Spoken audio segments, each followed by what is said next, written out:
In Nicaragua, the Ortega regime has sentenced nearly a dozen Christian leaders to 12 to 15 years in prison and ordered them to pay a collective fine of $880 million. The 11 ministry leaders were with Puerta de la Montaña, or Mountain Gateway, an offshoot of a church in Texas.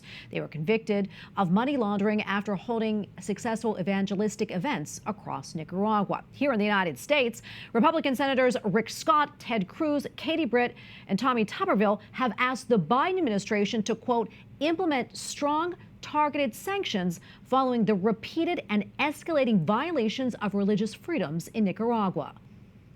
And for analysis, let's bring in Jason Poblete, co-founder of the Global Liberty Alliance. Jason, good to see you again.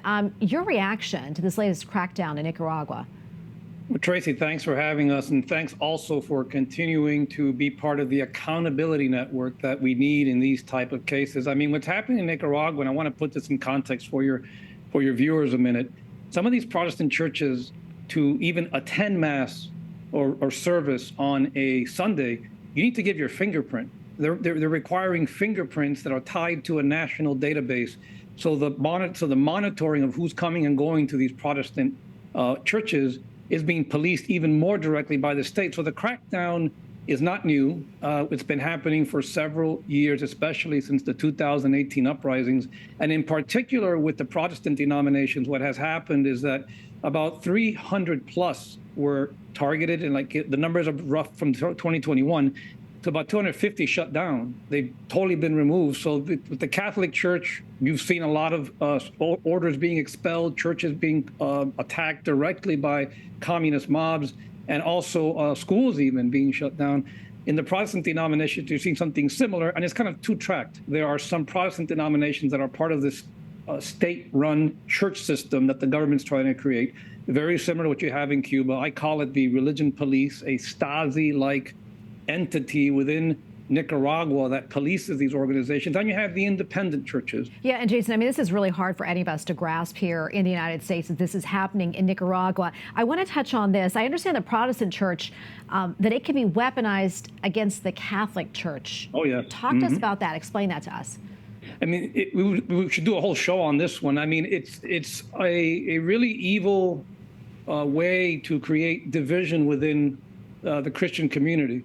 Nicaragua, as you know, it's a predominantly Catholic nation. It goes back centuries. And the Ortega regime, the system, because Ortega regime is just a symptom, because he dies tomorrow, there'll be a new one. They're institutionalizing persecution. And what have they done? They have used Protestant churches to create wedges in Christian communities, but in particular the Catholic Church, feeding off these stereotypes, some really horrible things they say about Catholics. We know what they are. We're used to it. That's okay. But they purposely do this and weaponize the churches against Catholic, that were idol worshipers. And you've heard all this before. Those churches that do that sort of thing, those Protestant leaders that do that sort of thing, get special treatment. And this happened during Holy Week. They banned, for example, Catholic processions in Holy Week. Yeah, absolutely, Jason. We are almost out of time here, but I mentioned the U.S. senators are speaking out against what's happening in Nicaragua. What else can we do? What can our politicians do? And what can we do as the faithful? Well, we pray a lot, and maybe do a rosary, for example, for the struggling Catholic Church and all Christians in Latin America, including Nicaragua. But more importantly, remember, we're having a migration crisis in part because these are the problems. And we always stress to folks who work with us, remember, the problems reach our border, but they started much farther away.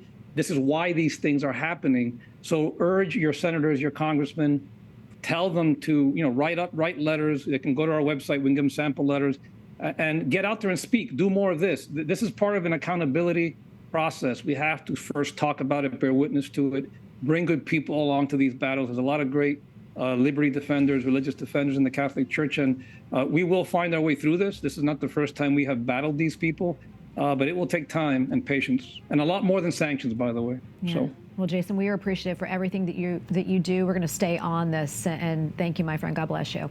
Thank you for having us, Tracy. God bless you too.